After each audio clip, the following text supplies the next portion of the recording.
नमस्कार, खबरें झारखंड में आपका स्वागत है। मैं हूं प्रियंका और समाचारों में आगे बढ़ने से पहले ये जरूरी संदेश।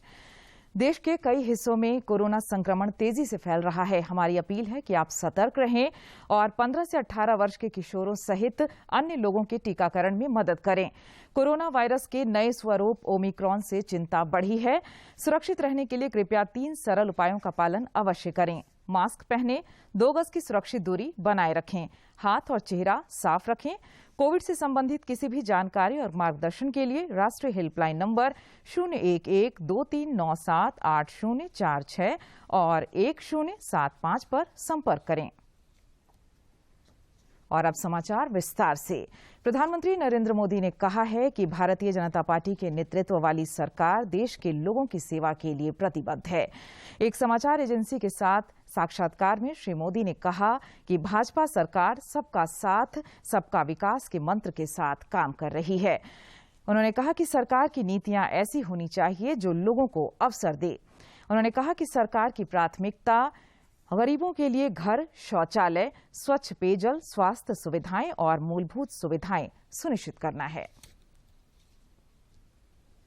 राज्यों में चुनाव शुरू हो रहे हैं तो आपने जमकर कैंपेनिंग की है, तो आपको कहीं पर लगा कि बीजेपी के खिलाफ कोई एंटी इनकम्बेंसी सेंटिमेंट या कुछ ऐसे वेव कुछ लगा आपको? वैसे चुनाव घोषित होने के बाद मैं किसी राज्य का दौरा नहीं कर पाया हूं, क्योंकि इलेक्शन कमीशन ने कुछ मर्यादाएं रखी थी और मेरा प्रयास रहता है कि मैं मर्यादाओं का पालन करूं। लेकिन वर्चुअली मुझे बीच बीच में कार्यकर्ताओं से बातचीत मिला है। चुनाव का समय हो या न हो, भारतीय जनता पार्टी संगठन में हो या सरकार में हो, हम हमेशा जनता जनार्दन की सेवा में लगे रहते हैं। और जब सरकार में होते हैं तो बहुत अधिक तीव्रता से, अधिक विस्तार से सबका साथ, सबका विकास, इस मूल मंत्र को लेकर के जी जान से जुटे रहते हैं। और मैं इस चुनाव में भी सभी राज्यों में देख रहा हूं कि भारतीय जनता पार्टी के प्रति लहर है। भारी बहुमत से भारतीय जनता पार्टी जीतेगी और भारतीय जनता पार्टी को सेवा करने का मौका इन सभी 5 राज्यों की जनता देगी। प्रधानमंत्री ने कहा कि सरकार जांच एजेंसियों के काम में हस्तक्षेप नहीं करती है। उन्होंने कहा कि सरकार ने आकांक्षी जिलों की पहचान की है, उन पर विशेष ध्यान दिया जा रहा है। उन्होंने कहा कि आयुष्मान भारत योजना से लोगों को काफी लाभ हो रहा है। हमारे देश की भलाई करने की गति रुक जाएगी और इसलिए देश के लिए बहुत आवश्यक है कि लोगों के कल्याण के काम हम मिल बैठ के करें और ज्यादा तेजी से करें। और उसमें भी अगर हम राजनीति करने जाएंगे, मेरा राज्य है, मैं मेरी मर्जी से करूंगा, ऐसा करेंगे तो कितना नुकसान होता है मैं एक योजना बताता हूं। अब जैसे आयुष्मान भारत योजना, आयुष्मान भारत योजना गरीब जो बीमारी में है उसको 5 लाख रुपए तक बीमारी में स्वस्थ होने के लिए सहायता करता है। भारत सरकार करती है, पैसे भारत सरकार दे रही है। राज्यों को तो लेना है, देना कुछ नहीं है। कुछ राज्यों में अपनी अपनी योजनाएं हैं, हमें कोई इससे इतराज भी नहीं है। हम नहीं कहते कि योजना बंद करो, लेकिन इससे फायदा ये होता है कि मान लीजिए उत्तर प्रदेश का कोई नागरिक है और केरल गया हुआ है और वहां उसको कुछ हो गया, तो ये योजना ऐसी है कि केरल में भी उसको ट्रीटमेंट मिलेगी। उसको उत्तर प्रदेश में बीमार होगा तो लाभ होगा, ऐसा नहीं, केरल में भी। इसका मतलब कि आयुष्मान भारत योजना से जोड़ना मतलब दोनों इंजन जुड़ जाएंगे तो गरीबों को लाभ होगा नहीं होगा। लेकिन कुछ राज्य ऐसे हैं जिनको लगता है नहीं, हम आयुष्मान भारत से नहीं जोड़ेंगे, दिल्ली में क्या ऐसी सरकार है? अब दिल्ली का नागरिक हिंदुस्तान के किसी कोने में जाएगा और वहां कुछ हुआ तो उसको वो लाभ नहीं मिलेगा। अब क्या कारण है कि इसका विरोध किया जा रहा है? उत्तर प्रदेश में आज विधानसभा चुनाव के पहले चरण का मतदान हो रहा है। इस चरण में 11 जिलों की 58 सीटों पर वोट डाले जा रहे हैं। 73 महिलाओं समेत 623 उम्मीदवार चुनाव मैदान में हैं। मतदान आज सवेरे 7 बजे शुरू हुआ और शाम 6 बजे तक चलेगा। इस बीच प्रधानमंत्री नरेंद्र मोदी ने सभी मतदाताओं से कोविड नियमों का पालन करते हुए लोकतंत्र के इस पावन पर्व में बढ़ चढ़कर हिस्सा लेने का आग्रह उन्होंने किया है।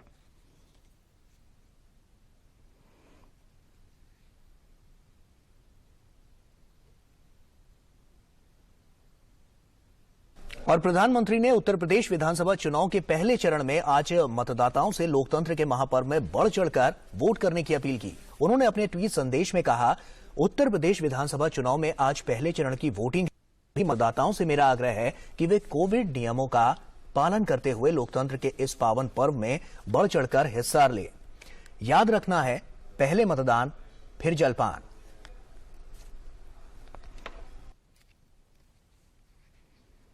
रिजर्व बैंक ऑफ इंडिया के गवर्नर शक्तिकांत दास ने द्विमासिक मौद्रिक नीति की घोषणा करते हुए कहा कि आरबीआई ने प्रमुख दरों में कोई बदलाव नहीं किया है। उन्होंने बताया कि रेपो रेट बिना किसी बदलाव के साथ 4% रहेगा।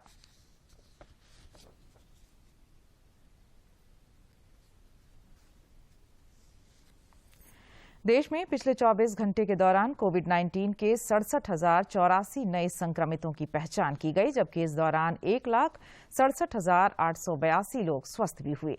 केंद्रीय स्वास्थ्य मंत्रालय के अनुसार देश में कोविड के 7,90,789 सक्रिय मामले शेष हैं।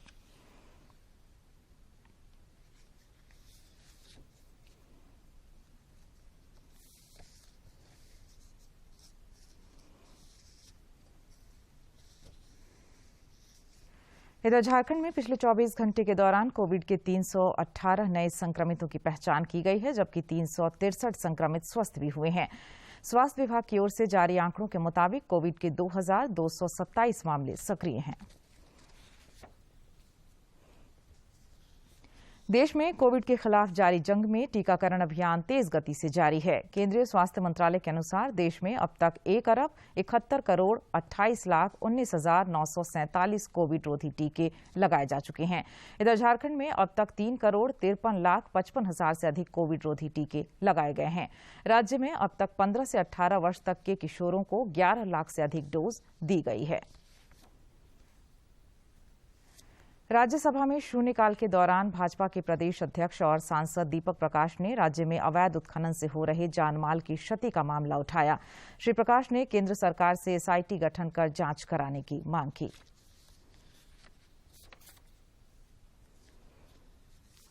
मुख्यमंत्री हेमंत सोरेन की अध्यक्षता में आज शाम 4 बजे से राज्य मंत्रिपरिषद की महत्वपूर्ण बैठक होगी।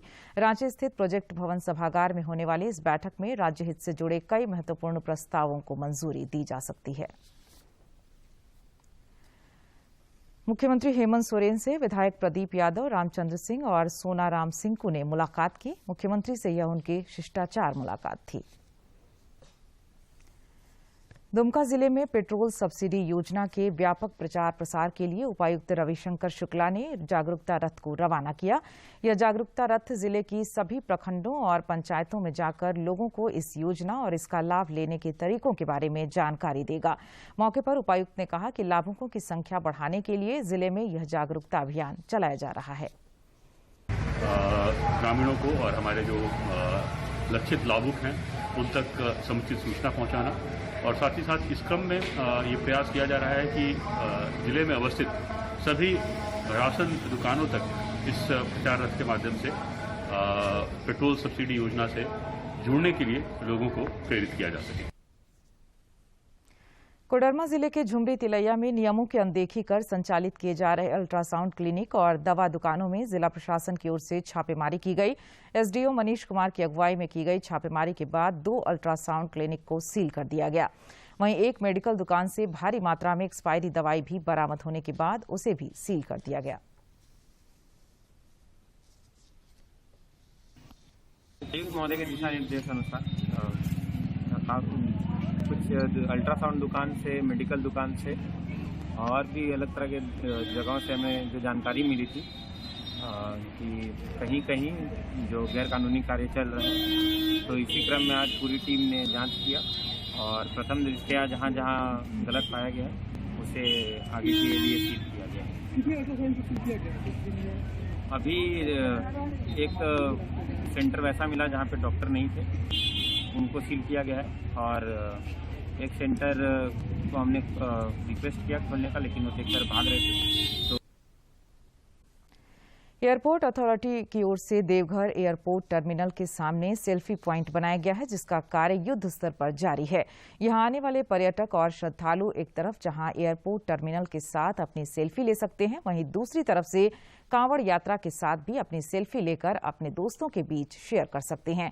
देवघर एयरपोर्ट के डायरेक्टर संदीप ढींगरा का कहना है कि इस सेल्फी प्वाइंट में गुणवत्ता का विशेष ख्याल रखा गया है ताकि इसकी खूबसूरती बनी रहे।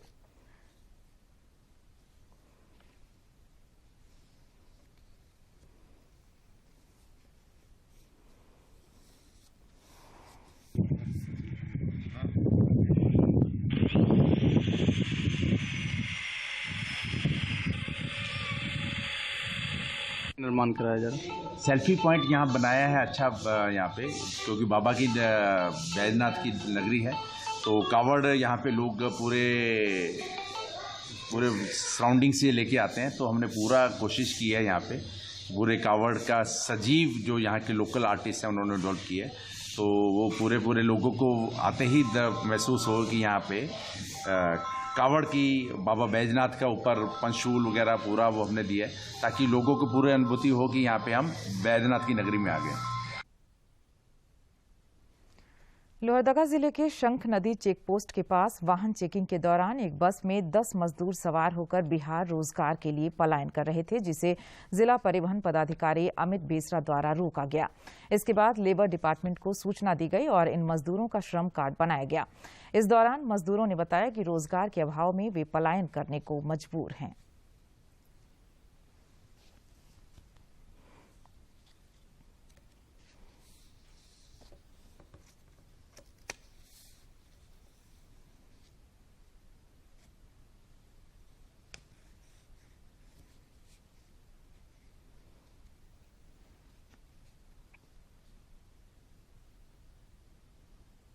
करेंगे, यहाँ नहीं होता है।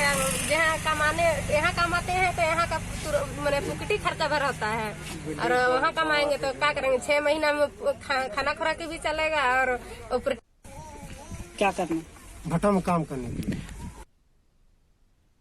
क्यों लोहरदगा में रोजगार नहीं मिल? पश्चिमी विक्षोभ के कारण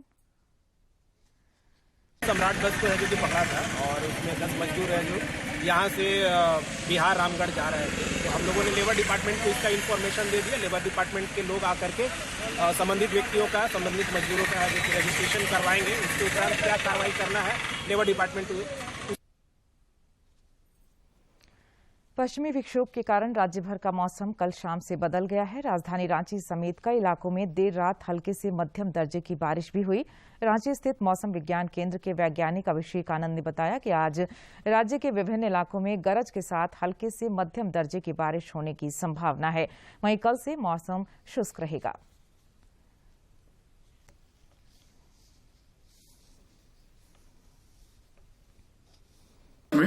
राज्य के उत्तर पूर्वी, मध्य और दक्षिणी भाग में आपको कहीं कहीं पे हल्के से मध्यम दर्जे की बारिश देखने को मिलेगी और 9 और 10 दोनों दिन मेघ गर्जन के साथ वज्रपात की भी चेतावनी है। तो 9-10 में जो हल्की बारिश है इसके साथ में थंडरस्टॉर्म और लाइटनिंग की भी चेतावनी है।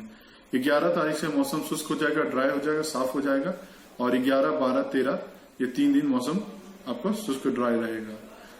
बात करें तो 13 तारीख से एक फीवल वेस्टर्न डिस्टर्बेंस फिर से पश्चिमी भारत में प्रवेश करेगा और जिसका असर झारखंड में 16 तारीख से हम लोग को देखने को मिलेगा। तो 16 तारीख से फिर एक बार मौसम बदलने की संभावना जताई जा रही है। और बात करें तो टेम्परेचर की, तो जो अभी मिनिमम टेम्परेचर चल रहा है वो उसमें थोड़ा और बढ़ोतरी देखने को मिलेगी और अगले 24 घंटों में 2 से 3 डिग्री की बढ़ोतरी देखने को मिलेगी। दुमका जिले में नेहरू युवा केंद्र द्वारा इन दिनों प्रखंड स्तर पर युवा कल्याण, सकारात्मक जीवन शैली और फिट भारत के लिए प्रशिक्षण कार्यक्रम चलाया जा रहा है। इसके तहत जिले के मसलिया प्रखंड के +2 उच्च विद्यालय में कार्यक्रम का आयोजन किया गया। कार्यक्रम का उद्घाटन प्रखंड शिक्षा प्रसार पदाधिकारी रामसुंदर भगत समेत अन्य लोगों ने किया, जिसमें विद्यालय के छात्र छात्राओं के अलावा बड़ी संख्या में अभिभावकों ने हिस्सा लिया।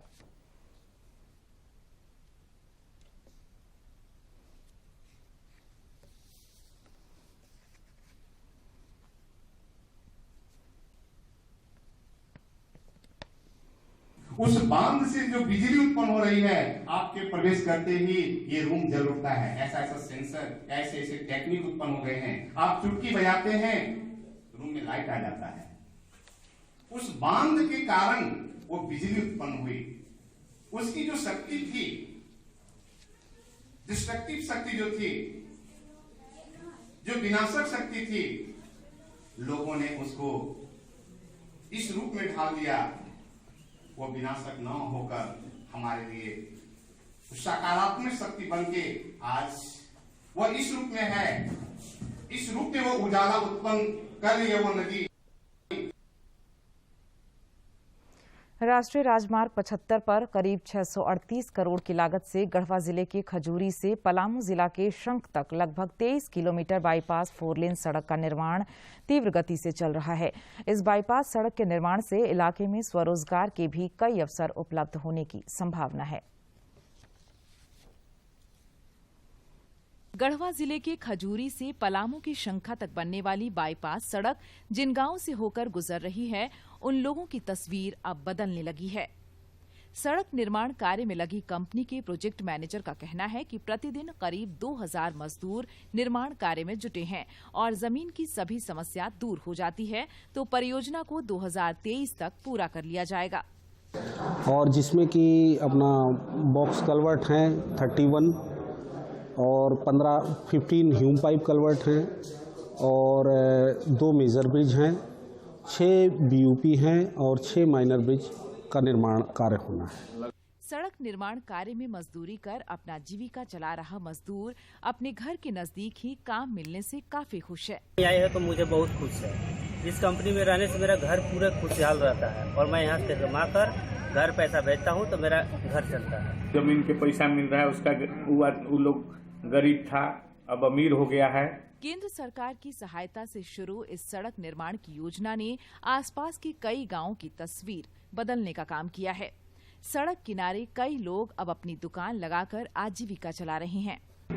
4 लाइन बनने से और दुकान भी 4 लाइन में चल रहा है। ये मान के चले हम लोग बैठ रहे हैं, कमा रहे हैं, खा रहे हैं, उससे और अच्छा बन जाएगा, रोड बन जाएगा, 4 लाइन बन जाएगा, पूरा तैयार हो जाएगा तो बड़ा दुकान करके बैठेंगे। केंद्र सरकार की यह परियोजना जहां गढ़वा के रास्ते बिहार, उत्तर प्रदेश और छत्तीसगढ़ आने जाने वालों को सुगमता देगी, वहीं स्थानीय हजारों लोगों को रोजगार से जोड़ने में अपनी अहम भूमिका अदा भी करेगा।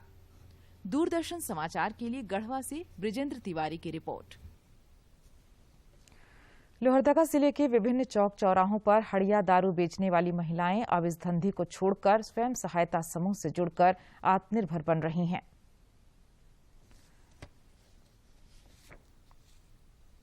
लोहरदगा समाहरणालय मैदान के निकट दीदी भोजनालय चला रही ये महिला कभी हड़िया दारू बेचने के काम में जुटी थी, लेकिन सरकार के प्रयास और प्रोत्साहन से अब अनीता देवी जैसी कई महिलाएं आजीविका सखी मंडल से जुड़कर आर्थिक रूप से आत्मनिर्भर बन रही हैं।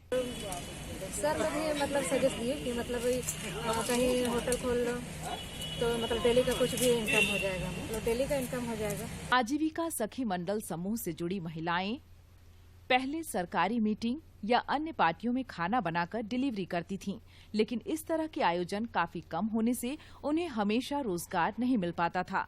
इसलिए इन महिलाओं के समूह ने समाहरणालय के निकट प्रशासन की अनुमति से दीदी भोजनालय खोलने का निर्णय लिया।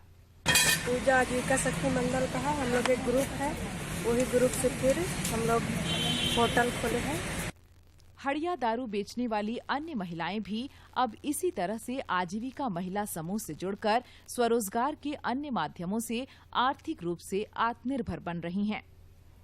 दूरदर्शन समाचार के लिए लोहरदगा से आसिफ रजा की रिपोर्ट।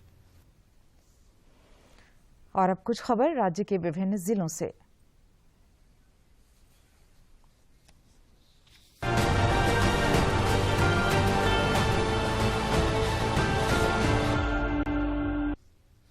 पूर्व मध्य रेल महाप्रबंधक अनुपम शर्मा ने हावड़ा नई दिल्ली रेल मार्ग को कोडरमा से जोड़ने के लिए चल रहे प्रोजेक्ट का जायजा लिया। इस दौरान रेलवे के शीर्ष अधिकारियों ने कोडरमा से बरकाकाना और रांची के बीच बन रही नई रेल लाइन परियोजना की प्रगति को देखा। पलामू जिला ट्रांसपोर्ट एसोसिएशन के अध्यक्ष रुद्र प्रताप सिंह के बड़े पुत्र पपन सिंह समेत 2 युवकों की मौत सड़क हादसे में हो गई। दोनों युवक बाइक से जा रहे थे। इसी क्रम में तेल टैंकर से बाइक में टक्कर हो गई। दोनों की मौके पर ही मौत हो गई। घटना के बाद सड़क पर शव पड़े रहने के कारण कुछ देर तक सड़क जाम रही। केंद्रीय माध्यमिक शिक्षा बोर्ड सीबीएसई की 10वीं और 12वीं कक्षा के सत्र 2021-22 की बोर्ड परीक्षा का दूसरा चरण 26 अप्रैल से शुरू होगा। बोर्ड ने बताया कि दूसरे चरण की परीक्षा ऑफलाइन होगी और परीक्षा की डेट शीट बहुत जल्द बोर्ड की वेबसाइट पर उपलब्ध हो जाएगी।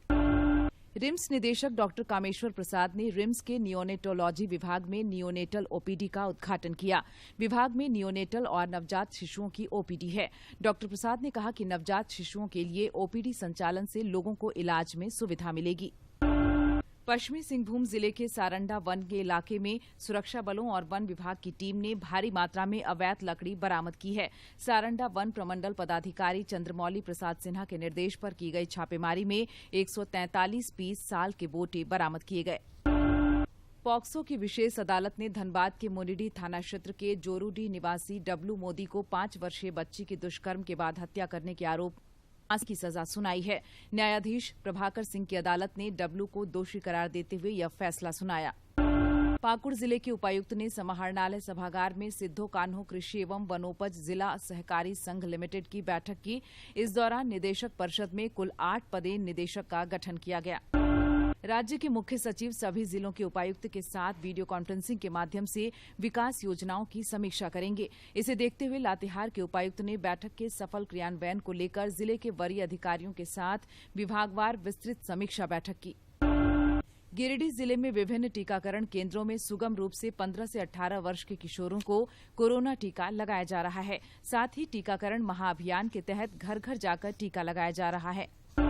खूंटी जिले के सुदूर क्षेत्रों में नेत्र रोगियों के लिए उचित स्वास्थ्य सुविधाएं उपलब्ध कराने के उद्देश्य से तोरपा प्रखंड के सुंदारी ग्राम में स्वास्थ्य जांच शिविर लगाया गया। मौके पर मोबाइल आई केयर वाहन के माध्यम से सुगम रूप से कुल 27 लोगों की आंखों की जांच की गई।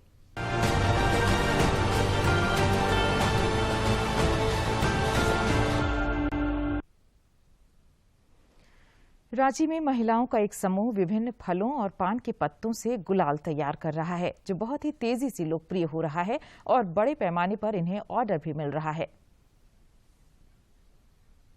रांची में महिलाओं की एक टोली ऐसा गुलाल बनाने में जुटी है जो सुगंधित होने के साथ साथ सेहत से भी भरपूर है। यह खाने में स्वादिष्ट तो है ही, लगने के बाद यह आपके चेहरे को और भी निखार देगा। आपको मेरी ये बातें थोड़ी अटपटी लग रही होंगी, क्योंकि गुलाल तो खाने में नहीं बल्कि होली एक दूसरे के चेहरे पर लगाने के काम आता है। यही नहीं, अमूमन इससे चेहरा निखरता नहीं बल्कि इससे कई तरह के स्किन प्रॉब्लम्स हो जाते हैं। तो आपको बता दें कि मेरी बात 100% सच है। हम जिस गुलाल की बात कर रहे हैं दरअसल वह फलों और पान के पत्तों से तैयार होता है। लोगों ने इसे ऑटोमेटिक तरीके से बनाने का कोशिश किया है और अभी से हम लोग प्रोडक्शन शुरू कर दिए हैं। हम लोगों के पास ऑर्डर्स भी हैं और आने वाले दिनों में हम लोग इसमें और कई वैरायटीज लाने का कोशिश कर रहे हैं। होली में हालांकि अभी काफी वक्त बाकी है, लेकिन अपने गुणों के कारण यह गुलाल कम समय में ही लोगों की पहली पसंद बन गई है और देखते ही देखते बाजार में इसकी मांग अपने उत्पादन लक्ष्य के बहुत ही करीब पहुंच गई है। युवा तरक्की नहीं करेंगे, महिलाएं तरक्की नहीं करेंगी, तब तक देश तरक्की नहीं कर सकता है। तो ये हमारा मानना है। इसलिए हम लोगों ने ज्यादा से ज्यादा युवाओं और खास करके महिलाओं को रोजगार के अवसर प्रदान किए। इन महिलाओं की कुछ अलग करने की लालसा ने इनके भविष्य के लिए एक मजबूत नींव तैयार कर दी है और ये तेजी से आर्थिक संबल की ओर बढ़ रही है। तो हम लोगों को ऑर्डर्स मिल चुके हैं और वी होप कि हम लोगों का ये लोगों को पसंद आए। होली का रंग ऐसा कि अंधेरा घबराए, गुलाल हो ऐसा कि सबके जीवन में खुशियां लाए। इसी आशा और विश्वास के साथ ये महिलाएं भी फ्रूट गुलाल बनाने में तल्लीन है कि होली इनके जीवन में खुशियों की बारिश करेगा। रांची से अवधेश गौतम के साथ मैं दिवाकर कुमार। देश में सौर ऊर्जा को बढ़ावा देने की दिशा में आईआईटी दिल्ली के शोधकर्ताओं ने बड़ी पहल की है। शोधकर्ताओं ने सोलर फोटोवोल्टिक टावर का निर्माण किया है। देखिए ये खास रिपोर्ट। खेतों तक पानी पहुंचाने के लिए झारखंड के किसानों के लिए सौर ऊर्जा वरदान साबित हो रहा है। रांची जिले के चान्हो प्रखंड अंतर्गत लुपुंगा गांव की Phool Kumari Oraon Jharkhand state livelihood promotion society से जुड़कर चलंत सोलर प्लेट इस्तेमाल कर रही हैं। इस्तेमाल में आसान होने की वजह से फूल कुमारी दूसरों के खेतों तक आसानी से सोलर प्लेट ले जाती हैं और सिंचाई का काम पल भर में निपटा देती हैं। इसमें हम लोग ठेला में लिपट कर सोलर पैंप को अपना किधरों लेके पटा सकते हैं। इसमें चोरी हेरी का कोई डर नहीं रहता है। है ड्रिप, पोली हाउस, बहुत अच्छा खेती होता है। गांव की महिलाओं को आत्मनिर्भर बनाने की दिशा में महिला स्वयं सहायता समूह कारगर सिद्ध हो रहा है। फूलकुमारी उरांव बताती हैं कि समूह से जुड़ने के बाद उन्हें JSLPS की ओर से पॉली हाउस, सोलर पैनल और ड्रिप मशीन समेत कई तरह की सुविधाएं मिल रही हैं, जिससे उनके जीवन में बदलाव देखने को मिल रहा है। समूह में जुड़ने से यही फायदा है कि ड्रिप व्रिप सब मिलता है, पुली हाउस सब मिलता है, यही फायदा है। चान्हो प्रखंड के JSLPS के FTC दीपक कुमार सिंह बताते हैं कि बिजली के वैकल्पिक स्रोत के रूप में महिला किसानों द्वारा चलंत सोलर पैनल का अधिक से अधिक इस्तेमाल किया जा रहा है। फोल्डेबल होने की वजह से इसे कहीं भी आसानी से ले जाया जा सकता है और काम होने के बाद घर में सुरक्षित रखा जा सकता है। महिला किसान को दिया गया है।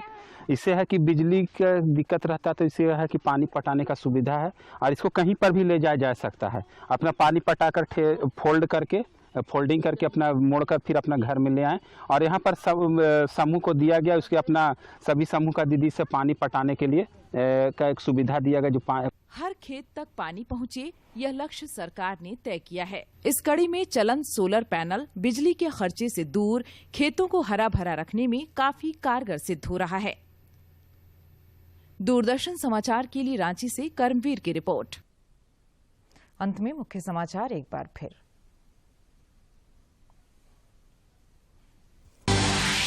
प्रधानमंत्री नरेंद्र मोदी ने कहा, सरकार देश के लोगों की सेवा के लिए प्रतिबद्ध, लोगों को अवसर उपलब्ध कराने वाली नीतियों पर दिया गया जोर। रिजर्व बैंक के गवर्नर शक्तिकांत दास ने की द्विमासिक मौद्रिक नीति की घोषणा। आरबीआई ने प्रमुख दरों में नहीं किया बदलाव।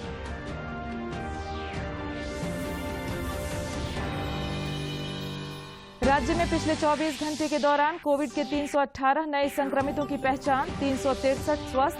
सक्रिय मामलों की संख्या घटकर हुई 2227। और राज्य के उत्तर पूर्वी मध्य क्षेत्र और दक्षिणी भागों में आज गरज के साथ हल्के से मध्यम दर्जे की बारिश की संभावना। कल से साफ होगा मौसम।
स्वस्थ भारत के